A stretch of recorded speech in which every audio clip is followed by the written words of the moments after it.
Today because I think we're doing deep half. Machine was doing regular half guard, we're doing deep half. I just want you guys to get more comfortable with the position, right? So we'll start in half guard, right? Standard half.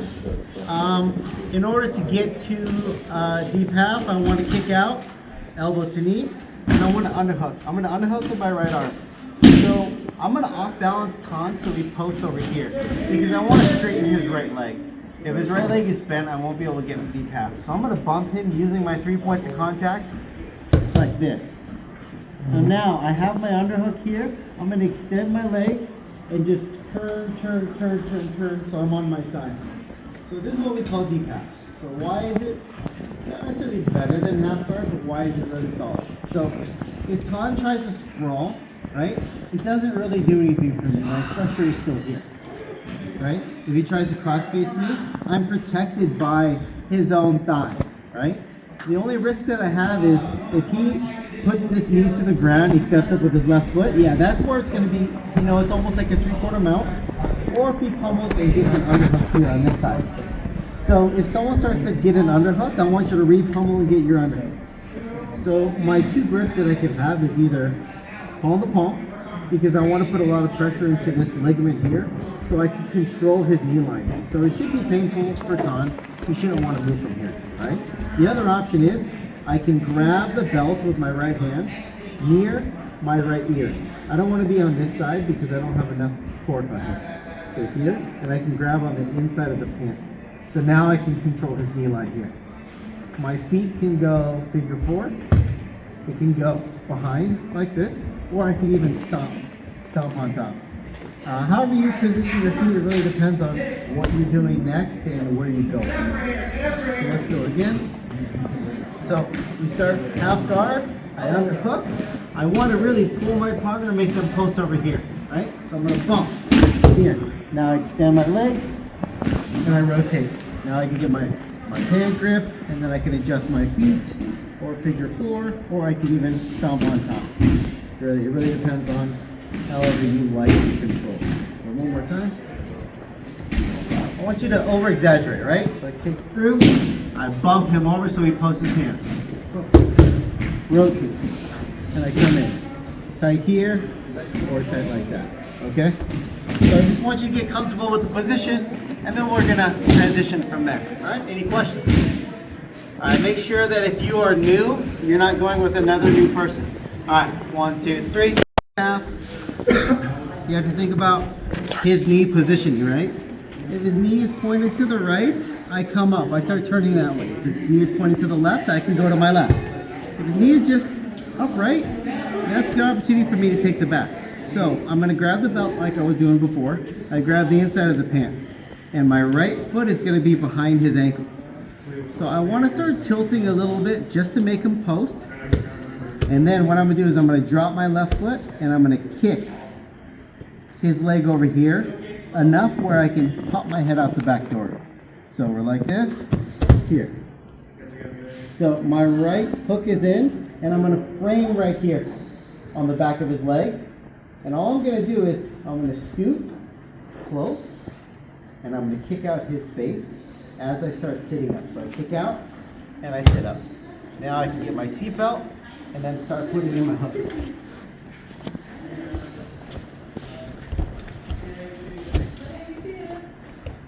So I have my grip, right? I got the belt grip, I have the pant, and I have my hook behind his knee. So I'm going to tilt him over, I drop my left foot, and I kick. Here, right? You can put both hooks in. The problem is that with his left knee down and his right foot up, it's hard to kick out his base because his toes are in the way.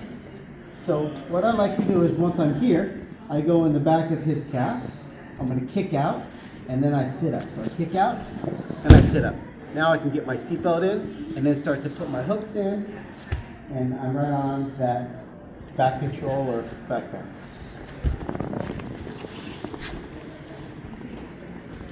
So, super simple, right?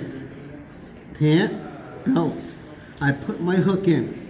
I start to tilt to my left, I drop my foot, and I kick him probably as far as I can to my left. As far as I can. I block his knee, I scoot close, my foot goes on the back of his calf. If I put it on the back of his knee, he's not going to go anywhere. There's too much of a structure.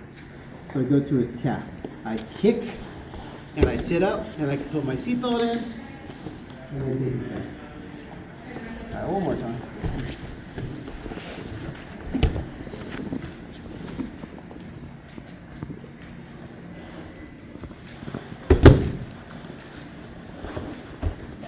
Right, I can even end up on this side, and then start to go for my attack. Okay. Any questions? All right, 1, 2, 3.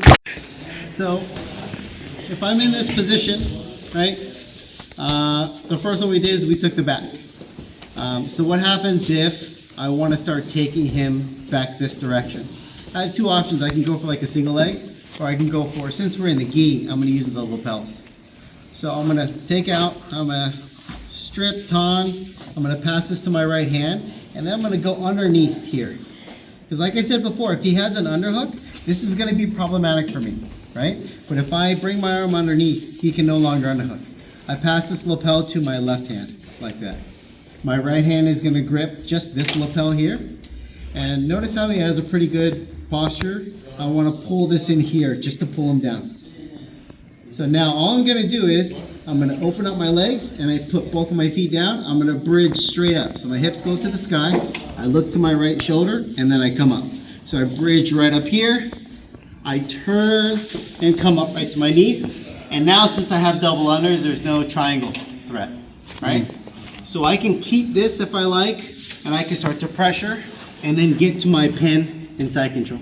I like to control this leg just so he doesn't start to like go and then turtle or create space and recover. So this one's really nice because there's not too much threat, right? So I grab that lapel, I go underneath, pass it to my left hand. I'm going to grab his near side lapel and keep my elbow pinched. 2 feet come down, I bridge straight up, look over the corner, and then I go. I'll pass, and I'll keep this just so he doesn't like start to move around or something like that. Then I can release and then secure my side control.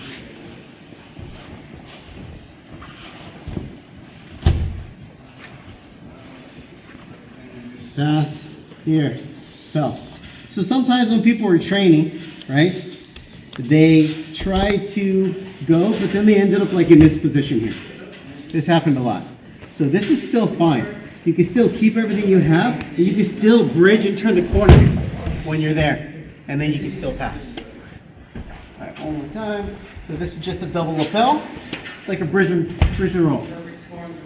So I like to keep my feet here, lapel, left hand underneath, pass the lapel to my left hand, right hand goes right to the hip line. 2 feet down, I bridge straight up, look over my shoulder, and then I start passing. I keep his legs, and then once I feel like it's secured, I can let go, and then block the hip. Okay, questions? All right, 1, 2, 3. Our deep half, right? So I always talk about the knee, right? If the knee is moving on his accord, right? So if he drops the knee to the ground, steps up and goes to like 3/4, it's going to be problematic. And I'm no longer in a strong position. So I need to make sure that I'm controlling that knee line with my grip. Either like this or like this, here. So we're going to kind of, the next part is like a twofer, right? So if his knee starts turning to the right, I know I need to come up with a single leg. So single leg means I'm going to start rotating my whole body to my right and then coming up to my knees. Like that. And I still keep the belt. Then I can start passing, and then I'm in side control. If his knee starts going to the ground, right? So we're here. If his knee starts going to the ground, I need to start turning and going the opposite direction. So either down or up. If it stays where it's at, we can go for the back take or the other position that we had where we did the double lapel. So when you're grabbing, try to put your knuckles into the inside of the knee. Because if I don't have pressure and he's able to move this out, he can even extract his leg from here and then go right, yeah. But if I'm controlling this, now it's a much different story, right? He won't be able to move it. And whether you have this grip or this grip, it doesn't matter. I show people this grip because it works in gi and no gi, right? So if his knee starts coming up to the sky, I can always rotate, come up to my knee, and then I can start to pass. If his knee starts going here, I can start coming all the way to my knee, pressuring in, and then doing the same pass. So I kind of want you to fill out the position a little bit. If you feel like, you can also navigate the knee. You can pull the knee to your right, you can pull it to your left. If it goes to the right, we're gonna go for the single leg, right? We'll do it one more time. So I don't care how your grip is, here or here. Doesn't matter because you're still controlling the knee line, right? So I can force the knee to my right. I can start rotating my knees, coming all the way up to my knees and then passing to a pin. If here, I can force his knees to the left. I can come up and then start to pressure in. And if I use enough pressure, I can pass easily. Where this doesn't work out is if I don't have pressure. And then his leg goes free and then he shoots a triangle or he goes to the back or something. So make sure that you're constantly controlling that knee line and keeping pressure on it. Okay, any questions? All right, 1, 2, 3.